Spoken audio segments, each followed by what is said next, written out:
মহিষের খেলা তো সবারই ভালো লাগে, আপনার আমার সবারই।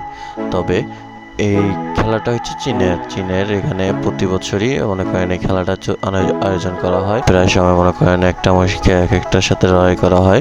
লড়াই করার সাথে মনে করেন যতক্ষণ তাহলে কি খেলা চলবে, যতক্ষণ তাহলে কি একটা হার নামের মনে করেন এটা খেলা শেষ হবে তখনই, যখন মনে করেন একটা ভাই মানে পলাতে না লাগবে ততক্ষণ তাহলে কি এটা খেলা চলতে থাকবে।